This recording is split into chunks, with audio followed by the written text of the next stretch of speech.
Quand mon ex, il a entendu comment je parlais à ce gars, il était dans le salon, moi j'étais dans la chambre, il a bondi. Salut les filles, j'espère que vous allez bien. Aujourd'hui, on se retrouve avec une vidéo story time.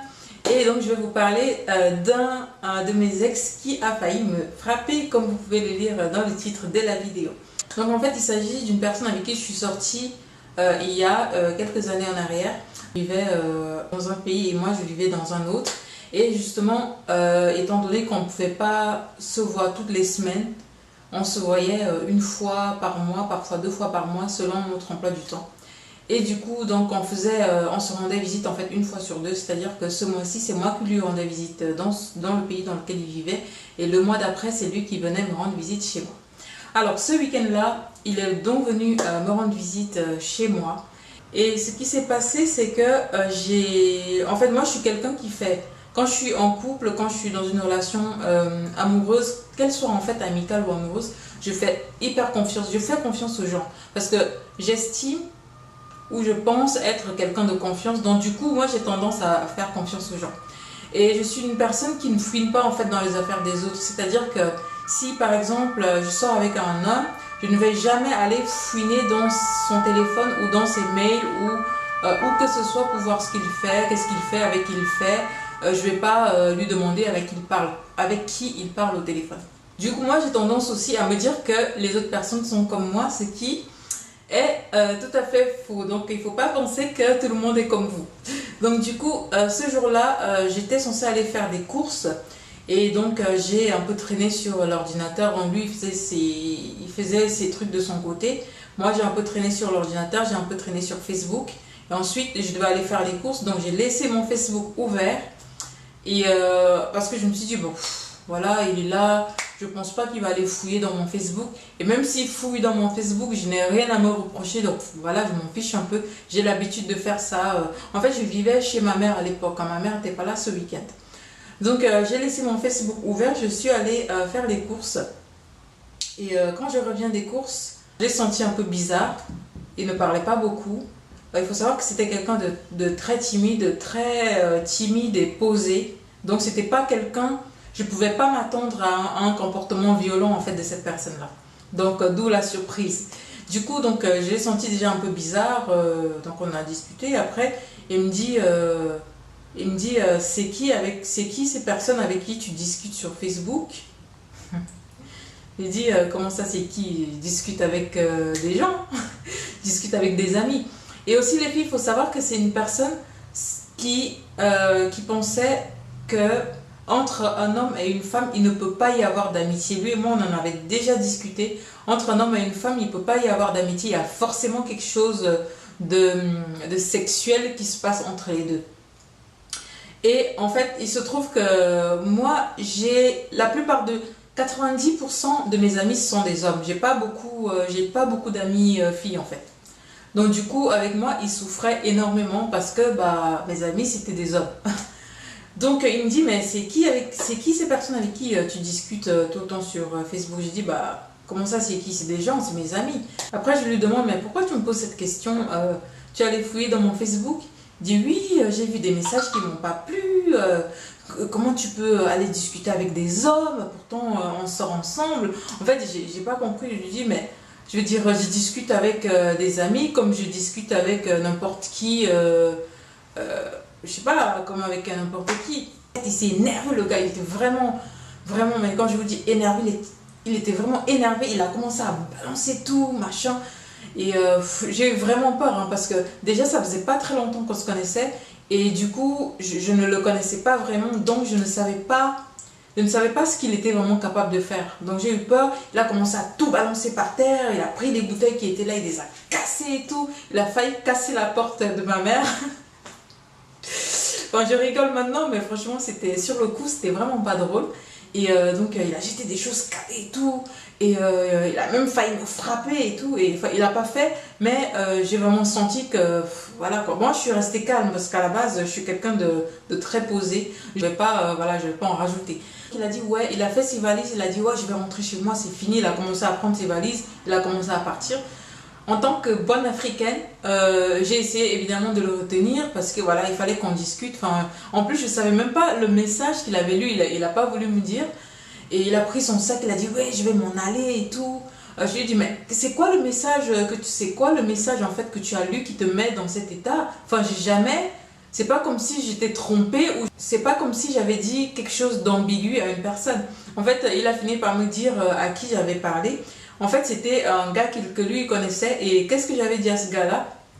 En fait, c'est un gars qui me faisait des avances. Ça faisait super longtemps que ce gars me faisait des avances. Et même quand j'étais célibataire, je n'avais jamais, enfin, c'est pas quelqu'un qui m'intéressait. Donc, je l'avais toujours envoyé balader, mais de manière un peu gentille. Et du coup, qu'est-ce que j'avais dit à ce gars-là? J'avais dit, bah, je suis désolée, moi je suis déjà en couple. Et je n'apprécie pas que à chaque fois tu viens m'envoyer des messages comme ça. De toute façon, je m'inquiète pas pour toi. Vraiment, en texto, j'avais dit, je crois, de toute façon, je m'inquiète pas pour toi. Je pense que tu es quelqu'un de bien. Enfin, c'était une façon un peu gentille de l'envoyer balader, comme d'habitude. De toute façon, tu es quelqu'un de bien, de musclé. Et je suis sûre que tu vas trouver. J'avais dit aussi, tu es quelqu'un de bien, de musclé, de beau. Et je suis sûre que voilà, tu vas trouver la personne que tu recherches. Donc je lui ai dit voilà, que voilà, il est beau, sportif, un peu pour flatter son ego et il va trouver quelqu'un. Donc je comprends pas comment ce petit message a enclenché autant de violence en fait. Donc, pour revenir à l'ex en question, il n'a rien voulu entendre, il a ouvert la porte, il est sorti, il a appelé l'ascenseur et moi j'étais là, non, en fait j'essaie vraiment de le retenir, je tenais son sac, hein, tirais son sac, non mais viens, reste et tout. Donc après, je sais pas, 5-10 minutes de théâtre devant l'ascenseur, il a fini par accepter. Donc il est rentré dans la maison, du coup il me parlait plus. Il me parlait plus, on se parlait plus du coup. Donc au final, il a dormi dans le canapé, moi j'ai dormi dans mon lit. Et franchement, les filles, cette scène, ça m'a vraiment fatiguée parce que, comme je vous dis, je suis quelqu'un qui fait confiance aux gens. Peu importe ce qu'ils vont faire quand ils sont pas avec moi. C'est pas quelque chose que je vais regarder, je m'en fiche. Donc j'attends à ce que les gens me fassent confiance. Surtout que mon message n'était pas ambigu. Mon message sur Facebook n'était pas ambigu. Donc chacun a dormi de son côté. Et le matin, j'ai super mal dormi évidemment. Le matin, donc il est venu, il m'a touché l'épaule comme ça quand je dormais. Il a fait, je m'en vais. Franchement, j'étais tellement fatiguée que j'ai fait, ok, bah vas-y, au revoir. Donc il est parti. Bon, je sais pas, il est parti. Et 15 minutes après, et donc 15 minutes après, je vois quelqu'un qui revient. Donc j'étais toujours dans le lit, il est revenu. Il s'est assis au bord du lit, il a dit il faut qu'on parle. J'ai fait ok, donc il est allé dans le salon, donc je l'ai suivi. Donc il a dit, je me souviens plus exactement ce qu'il a dit, mais en fait la scène m'avait tellement scandalisée que j'étais plus vraiment dans la relation. Pour moi, dans ma tête c'était fini en fait. Donc voilà. Donc il a dit oui, j'ai réagi comme ça parce que j'aime pas quand tu écris aux hommes, tu discutes avec des hommes, machin. Je lui ai dit mais mon message n'était pas ambigu, je comprends pas pourquoi ça t'a mis autant en colère et tout. En plus tu sais très bien que la plupart des gens avec qui je discute ce sont des hommes et de toute façon j'ai rien à cacher. Il m'a dit oui mais j'ai vu des tas d'autres messages et tout. Ça s'adressait toujours aux hommes. Je lui dis oui mais écoute, si ce sont des hommes qui viennent me parler et que je leur réponds, est-ce que c'est de ma faute? Donc au final ça s'est un petit peu arrangé comme ça, mais donc voilà, je l'ai accompagné à la gare. Il est rentré chez lui et ça m'a laissé vraiment un goût super super amer. Et ce que je vous ai pas dit, c'est qu'il y a eu un deuxième incident. Cette fois c'était chez lui et en fait j'étais au téléphone avec un ami, vraiment un bon ami, hein. Donc je discutais avec cet ami, je lui disais voilà, je suis chez mon copain à tel endroit et voilà, je passe le week-end machin. Et quand mon ex il a entendu comment je parlais à ce gars, il était dans le salon, moi j'étais dans la chambre, il a bondi. Je vous jure les filles, mais il a bondi, la manière dont il a bondi, même un félin ne bondit pas autant. Il a bondi, il est arrivé, Furax, ouvert la porte, mais avec qui tu discutes? Est-ce que tu es obligé de lui raconter ta vie et tout? Je lui dis, mais chérie, je suis avec un ami, je lui dis que je suis avec toi et que je passe un bon week-end. Il fait, oui, mais bon, moi j'aime pas ça et tout, machin. Il est retourné dans le salon, du coup, mon ami au bout du fil, il m'a dit, ouh là là, qu'est-ce que c'est que ça? Du coup, j'ai raccroché le téléphone. Et du coup, ouais, donc c'était vraiment compliqué de vivre avec un homme pareil. Parfois, quand il laissait son téléphone juste pour le faire chier, j'essayais de le prendre et il arrachait son téléphone. En fait, ce gars-là, même quand il allait aux toilettes, il prenait son téléphone avec lui. Avec du recul, en fait, je me dis, c'est quand même assez bizarre parce que moi, mon téléphone, je le laissais toujours là. Mon ordinateur, il était toujours allumé. Il pouvait voir tout ce qu'il voulait. Mais dès que je voulais toucher à son téléphone, mais vraiment pour rigoler, et il le rachait, mais jamais il m'a laissé toucher son téléphone.